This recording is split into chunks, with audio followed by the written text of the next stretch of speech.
अगर हम acidic radicals की बात करें,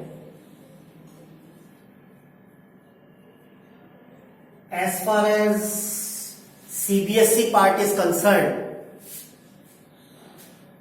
एसिडिक रेडिकल का क्लासिफिकेशन देखें तो कुछ एसिडिक रेडिकल डाइल्यूट HCl से डिटेक्ट होते हैं, कुछ डाइल्यूट HCl से डिटेक्ट होते हैं, कुछ रेडिकल कंसंट्रेटेड डाइल्यूट H2SO4 से डिटेक्ट होते हैं, कुछ कंसंट्रेटेड H2SO4 से डिटेक्ट होते हैं, और कुछ रेडिकल डायरेक्ट कर सकते हैं। Directly we can do the test of these radicals. हमारे सिलेबस के हिसाब से देखें तो कार्बोनेट आयन डाइल्यूट H2SO4 से डिटेक्ट होता है, chloride, bromide, iodide and nitrate, chloride, bromide and nitrate can be detected by concentrated H2SO4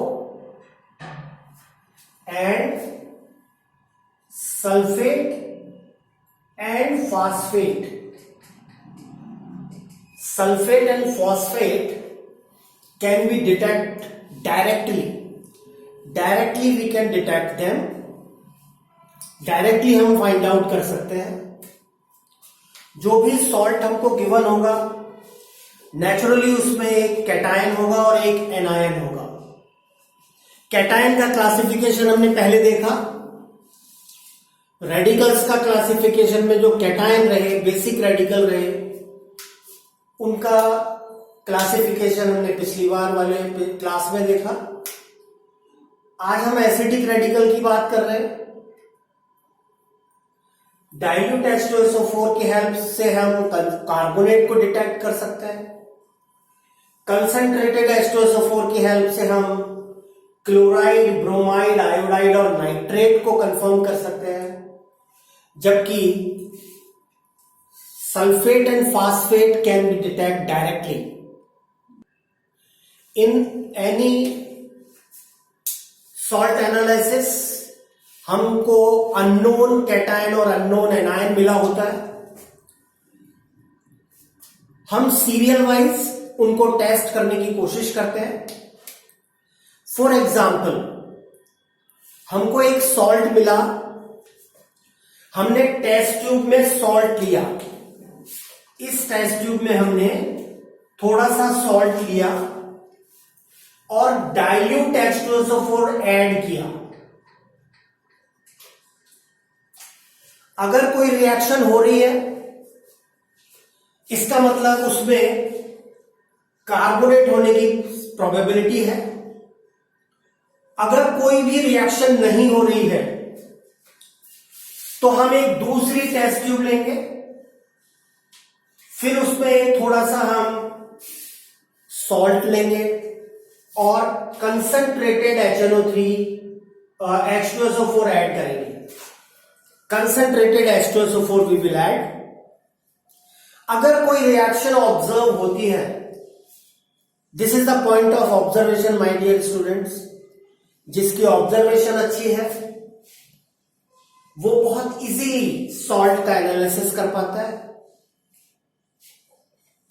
जैसे कंसंट्रेटेड H2SO4 हमने ऐड किया, अगर कोई ऑब्जर्वेशन हमारी रहती है, कोई रिएक्शन होती हुई हमको दिखाई देती है, इसका मतलब इन चारों में से कोई हो सकता है।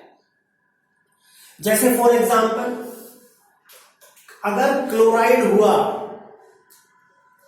तो कंसंट्रेटेड H2SO4 ऐड करने पर लाइट ग्रीन कलर की गैस हमको दिखाई देती है और वो होती है क्लोरीन की। लाइट ग्रीन कलर की कौन सी गैस है? क्लोरीन। तो अगर क्लोराइड आयन है तो कंसंट्रेटेड H2SO4 ऐड करने पर हमको लाइट ग्रीन कलर की गैस दिखाई देगी। हम समझ जाएंगे क्लोराइड आयन हो सकता है। This is not the confirmatory test, it is preliminary test. अगर ब्राउन कलर के फ्यूम्स निकलते हुए दिखाई देते हैं तो ब्रोमाइड और नाइट्रेट होने की प्रोबेबिलिटी है। ब्रोमाइड भी हो सकता है और नाइट्रेट भी हो सकता है। दोनों में से कौन सा होगा, इसको हम कंफर्मेटरी टेस्ट से कंफर्म करते हैं। हर रेडिकल के प्राइम प्रिलिमिनरी टेस्ट भी होते हैं और कंफर्मेटरी टेस्ट भी होते हैं। जैसे बेसिक रेडिकल में हमने लास्ट वाली क्लास में प्रिलिमिनरी टेस्ट देखे कि कौन सा ग्रुप प्रेजेंट हो सकता है, वो ग्रुप के टेस्ट थे। कंफर्मेटरी टेस्ट अलग है, वो अलग से करने पड़ते हैं। ये भी प्रिलिमिनरी टेस्ट है, इनको हम इनिशियल स्टेज पर करके एक आइडिया ले सकते हैं कि कौन सा रेडिकल हो सकता है, मे बी। इसी तरह से अगर आयोडाइड है तो वॉयलेट कलर के फ्यूम्स निकलते हैं। वॉयलेट कलर का फ्यूम अगर निकले तो we can assume that there is a possibility of iodide ion. अगर यहां ब्रिस्क इफर्वेसेंस आ रही हो, ब्रिस्क इफर्वेसेंस जैसे इनो में पानी डालने पर आती है, जब हम इनो में पानी डालते हैं तो बुलबुलाहट निकलती है, बुलबुले निकलते हैं, जिसको हम बोलते हैं ब्रिस्क इफर्वेसेंस। अगर ब्रिस्क इफर्वेसेंस आती है तो हम समझ जाते हैं there is a probability of carbonate ion. Video को लाइक करना मत भूलिएगा डियर स्टूडेंट, शेयर जरूर करिए, अपने फ्रेंड्स को भी बताइए कितना important, practical point of view से कितना इंपॉर्टेंट है। अगर आपने चैनल सब्सक्राइब नहीं करा है तो सब्सक्राइब करना मत भूलिए। और अगर डाइल्यूट H2SO4 से भी कुछ नहीं हो रहा हो, कोई इफर्वेसेंस नहीं निकल रही हो, कोई रिएक्शन होती दिखाई नहीं दे रही हो, तो कंसंट्रेटेड H2SO4 वाला प्रिलिमिनरी टेस्ट करेंगे। उससे भी अगर कुछ ना हो तो हम समझ जाएंगे कि there may be the probability of sulphate और फास्फेट, सल्फेट और फास्फेट। इनके मैं आपको for the convenience I will tell you one preliminary test of these ions. Here first of all we will talk about the carbonate ion. Carbonate ion की बात करेंगे पहले। हमारा अननोन सॉल्ट न तो डाइल्यूट HCl से रिएक्ट कर रहा हो, न कंसंट्रेटेड H2SO4 से रिएक्ट कर रहा हो, तो हम समझ जाएंगे कि वहां सल्फेट या फास्फेट होने की प्रोबेबिलिटी है। सबसे पहले बात करें कार्बोनेट की। कार्बोनेट की बात करें, जैसे ही हम सॉल्ट में डाइल्यूट H2SO4 ऐड करेंगे, ब्रिस्क इफर्वेसेंस दिखाई देगी और यहां जो गैस निकलेगी उसको पासिंग ट्यूब से एक दूसरी टेस्ट ट्यूब में, जहां हमने लाइम वाटर लिया है, लाइम वाटर में पास करेंगे। Salt plus dilute H2SO4, some gas will released and we will pass this gas in lime water. If lime water turns milky, अगर मिल्की हो जाता है तो इसका मतलब वहां पर कार्बोनेट आयन प्रेजेंट होगा। कार्बोनेट आयन की प्रेजेंस शो हो रही है, यानी कि अगर कार्बोनेट आयन है, हमने डाइल्यूट H2SO4 ऐड किया CO2 gas will release, CO2 gas release होगी। This CO2 gas when passes through the lime water, हम सब लाइम वाटर का फार्मूला जानते हैं, दैट इज कैल्शियम हाइड्रोक्साइड, और इट टर्न्स मिल्की, मतलब there is a formation of calcium carbonate. Calcium carbonate का precipitation हो रहा होगा। As a result water will also form.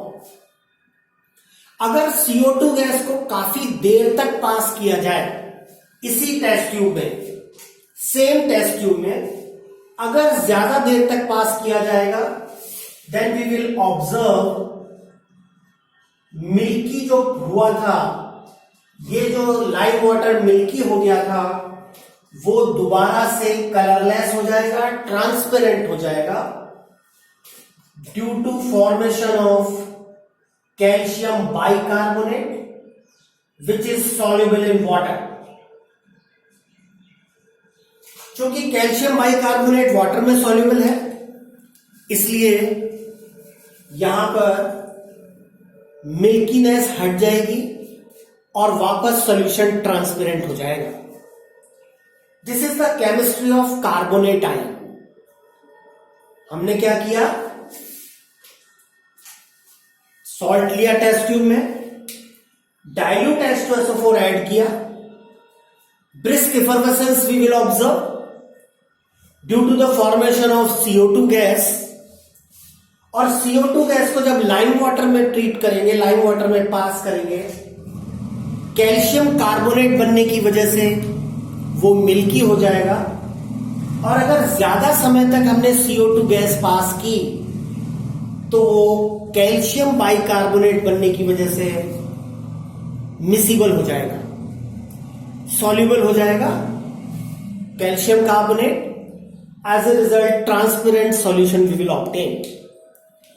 This is the test of carbonate ion.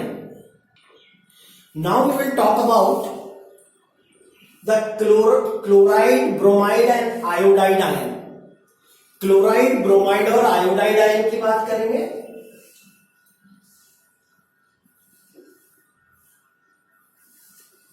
यहां एक common test है जो तीनों पर एप्लीकेबल है। सिंगल अटेम्प्ट में हम इन हैलाइड आयंस का टेस्ट कर सकते हैं, इजीली पता कर सकते हैं कि इन तीनों में से कौन सा आयन होगा। क्या करना है, we will take a test tube, इसमें हम सॉल्ट लेंगे, in salt we will add HNO3। naturally salt should be dissolved in water first, then concentrated HNO3 we will use, and then after we will add AgNO3. Silver nitrate should be added. Unknown salt लिया हमने, उसमें water add किया, concentrated HNO3 डाला और फिर AgNO3 add किया। यहां पर अगर व्हाइट पीपीटी आता है, if white PPT you will obtain, इसका मतलब क्लोराइड आयन की प्रेजेंस होगी। White PPT is due to the formation of AgCl। अगर लाइट येलो पीपीटी आता है, that mean there is a formation, there is a presence of bromide ion, it is due to the formation of AgBr, and if dark yellow PPT is obtained,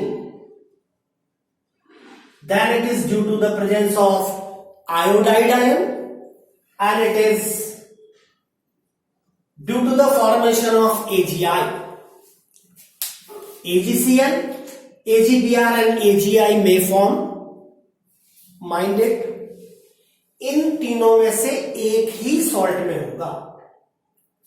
आपको एक salt मिलता है तो एक cation और एक एनायन मिलते हैं, तो एनायन इनमें से होगा। जितने भी एनायन हम पढ़ रहे हैं उनमें से एक एनायन होगा। कार्बोनेट नहीं निकलता तो कंसंट्रेटेड H2SO4 वाला ट्राई करेंगे। इनमें से भी कोई नहीं निकलता तो डायरेक्ट टेस्ट करेंगे सल्फेट और फास्फेट का। अभी ये टेस्ट कंप्लीट नहीं हुआ। जिस टेस्ट ट्यूब में हमको व्हाइट पीपीटी मिला या लाइट येलो मिला या डार्क येलो मिला, उसी में हम लिक्विड अमोनिया यानी कि अमोनियम हाइड्रोक्साइड ऐड करते हैं। लिक्विड अमोनिया और ammonium hydroxide we will add. अगर व्हाइट पीपीटी हुआ तो that will be completely soluble, वो कंप्लीटली सॉल्युबल हो जाएगा। लाइट येलो पीपीटी हुआ वो NH4OH में पार्शियली सॉल्युबल होगा, और अगर डार्क येलो हुआ तो लिक्विड अमोनिया या NH4OH में वो इनसॉल्युबल होगा, it will be insoluble. White PPT completely soluble हो जाएगा, लाइट येलो पार्शियली सॉल्युबल होगा, डार्क येलो पीपीटी इनसॉल्युबल होगा इन लिक्विड अमोनिया और NH4OH। This is the test, एक ही बार में, एक ही टेस्ट ट्यूब में हमने salt plus water plus HNO3 और AgNO3 लिया। इन तीनों में से जो भी ऑब्जर्वेशन होगी वो आयन प्रेजेंट होगा। HNO3 का काम ऑक्सीडाइज करने का है। अगर कोई कोवेलेंट कंपाउंड आपके पास है तो वहां पर कोवेलेंट कंपाउंड क्या करेगा, इजीली सॉल्युबल नहीं हो पाता है तो HNO3 डालने से वो इजीली सॉल्युबल हो जाता है। That's why we are adding concentrated HNO3 in it. Okay, और कुछ पूछना है? Now we will do one very important test of chloride ion. Specially for chloride ion हम एक टेस्ट करते हैं यहां। बड़ा इंपॉर्टेंट टेस्ट है, बड़ा पॉपुलर टेस्ट है और वाइवा में भी खूब पूछा जाता है। That is chromyl chloride test. Chromyl chloride test is very popular. We should know this test. We have to perform this test in laboratory also. कैसे करेंगे वो देखें जरा। सॉल्ट पे हम यहां पर वाटर नहीं लेंगे, सॉल्ट पे पोटेशियम डाइक्रोमेट ऐड करेंगे। We will add potassium dichromate. Then after we will add concentrated H2SO4 to perform the chromyl chloride test. Salt ले लीजिए, पोटेशियम डाइक्रोमेट ऐड करिए और कंसंट्रेटेड H2SO4 उसमें ऐड करिए। Then we will see the red brown vapors will evolve. यहां पर red vapours निकलेगी, red brown vapours will form, और इन वेपर्स को पासिंग ट्यूब की हेल्प से तो क्या करेंगे, जो रेड वेपर्स इवॉल्व हो रही हैं ये रेड वेपर क्रोमाइल क्लोराइड की है, इसलिए इस टेस्ट का नाम क्रोमाइल क्लोराइड टेस्ट रखा गया। इन रेड वेपर्स को हम दूसरी टेस्ट ट्यूब में, जिसमें हमने पहले से NaOH लिया हुआ है, वो जब रेड वेपर NaOH में जाएंगी और after passing red vapours in NaOH solution, इसमें हम एसिटिक एसिड और लेड एसीटेट ऐड कर देते हैं. Acetic acid and lead acetate we will add in it. Then we will obtain the yellow PPT. इस वाली टेस्ट ट्यूब में yellow PPT will form.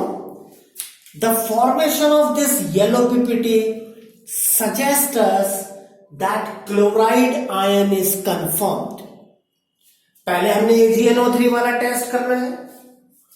अगर वो टेस्ट पॉजिटिव आता है, व्हाइट पीपीटी NH4OH में सॉल्युबल हो जाता है, then we will go through this chromyl chloride test. Salt में पोटेशियम डाइक्रोमेट डाला. Here one more radical we have of the concentrated H2SO4, that is acetate. Acetate ion is also detected by concentrated H2SO4. Now we will see the test of nitrate ion. Nitrate ion का test देखेंगे. How we can detect the nitrate ion? What we can do? Here we will take a test tube. In this test tube we will take salt plus water.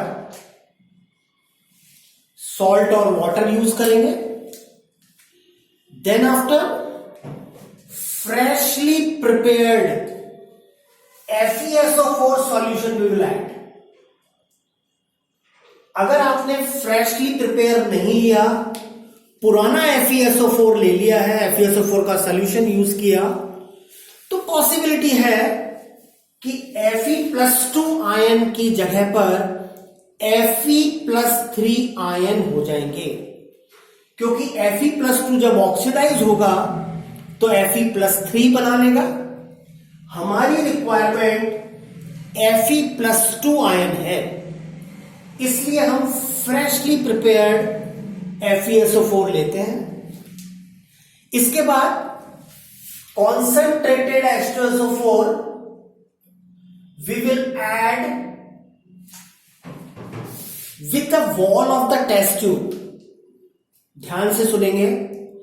Test tube के wall के किनारे से बिल्कुल धीरे से हमको concentrated H2SO4 add करना है. जैसे ये टेस्ट ट्यूब है, ये तो बिल्कुल टच करते हुए, बीच में नहीं टपकना चाहिए, वॉल की साइड से, टेस्ट ट्यूब की साइड से, अंदर की तरफ की साइड से बिल्कुल धीरे से हमको कंसंट्रेटेड H2SO4 ऐड करना है. तो यहां पर एक ब्राउन रिंग बन जाती है. Brown ring is form.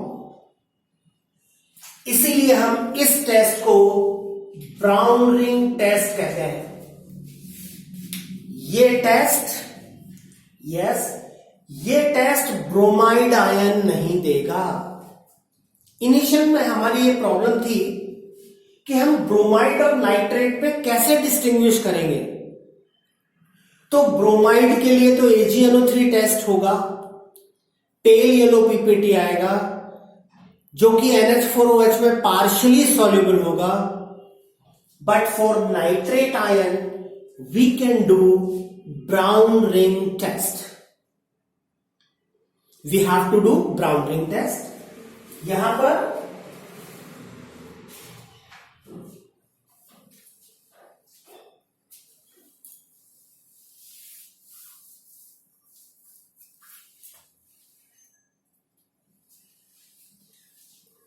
Brown ring जो बनेगी वो अनस्टेबल रिंग होगी, स्टेबल नहीं होगी. इसलिए अगर हमने टेस्ट ट्यूब को ऐसे शेक किया तो ब्राउन रिंग विल डिसअपियर हो जाएगी. इसी तरह से how we can detect for acetate ion. एक टेस्ट ट्यूब में हमने सॉल्ट लिया, और कॉन्सेंट्रेटेड H2SO4 ऐड किया और स्मेल करके देखा, अगर विनेगर की स्मेल आ रही हो, विनेगर स्मेल जो चाउमीन में हम डालते हैं, खट्टी खट्टी सी स्मेल अगर आए तो हम सोच सकते हैं कि एसीटेट आयन में प्रेजेंट, एसीटेट आयन प्रेजेंट हो सकता है। This is the preliminary test of acetate ion. How we can do the confirmation?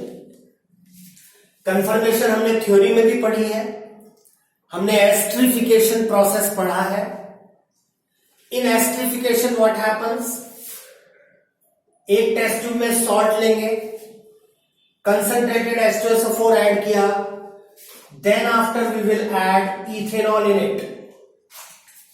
Ethanol add करेंगे, अगर फ्रूटी स्मेल आती है, फ्रूटी स्मेल, अगर फ्रूटी स्मेल आती है, इसका मतलब सॉल्ट में एसीटेट आयन प्रेजेंट है एज एन आयन। ओके, क्या रिएक्शन हो रही होगी? एसिटिक एसिड, भाई एसीटेट में जब हम वाटर ऐड करेंगे तो एसिटिक एसिड बनेगा with alcohol in presence of H plus ions, ester will form and this ester will give the fruity smell. In this way we can identify the acetate ion.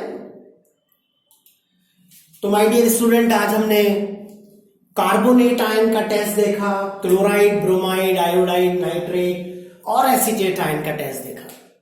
अगली video देखना मत भूलिएगा, जिसमें हम sulphate और phosphate के test देखेंगे, जो डायरेक्टली किए जा सकते हैं, बिना प्रिलिमिनरी टेस्ट के किए जा सकते हैं। अगर आपने सब्सक्राइब नहीं किया है तो चैनल को सब्सक्राइब करना मत भूलिएगा। लाइक करिए वीडियो को, फ्रेंड्स के साथ शेयर करिए।